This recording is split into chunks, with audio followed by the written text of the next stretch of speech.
અમૂલનો 15,000 કરોડનો વહીવટ હસ્તગત કરવા ચૂંટણી બની મરણીયો જંગ. અમૂલની ચૂંટણી જાહેર થયા બાદ ટિકિટ મેળવવા અને ત્યારબાદ ફાઇનલ ઉમેદવારી સુધી પહોંચવા માટે અનેક પેંતરા રચાયા હતા. છેલ્લા દિવસે ફોર્મ ભરવા દરમિયાનની મારામારીની ઘટનાએ લોકોને વિચારતા કરી મૂક્યા હતા કે અમૂલમાં સત્તા માટે આવું ગાંડપણ. લોકસભા વિધાનસભાની ચૂંટણી જેવો માહોલ ખ્યાતનામ સહકારી ક્ષેત્રની ચૂંટણીમાં જામ્યો છે. પશુપાલકો વિચારતા થઈ ગયા છે કે અમૂલમાં એવું તો શું છે કે સત્તા મેળવવાની આટલી પડાપડી. એક મહિના અગાઉ જમીન કૌભાંડ તથા રેલી સ્વરૂપે સ્થળ વિઝિટથી વિપક્ષે અમૂલના સત્તાધીશો સામે આક્ષેપોના બ્લુ ગલ ફૂંક્યા હતા. આક્ષેપ અને પ્રતિ આક્ષેપના દોર વચ્ચે ચૂંટણી જાહેર થઈ હતી.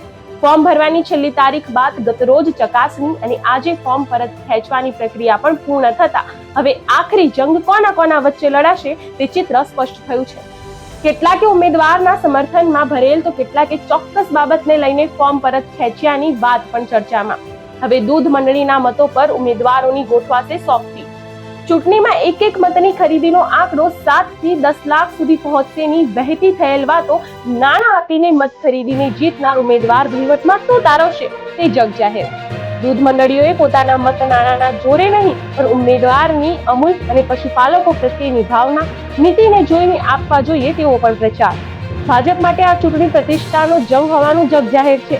માટે એક એક મત માટે પ્રેશર ટેકનિક, સંબંધોની સુવાળપ સહિતના દાવા અપનાવાશે તે નક્કી છે. જ્યારે વિપક્ષ માટે ભાજપ જેવા સત્તારૂઢ પહાડ સામે લડીને બેસવું તે પણ આયોજન માંગી લેશે તે નક્કી છે. હવે આપણે જોઈએ અમૂલના બ્લોક વાઇઝ ઉમેદવારો.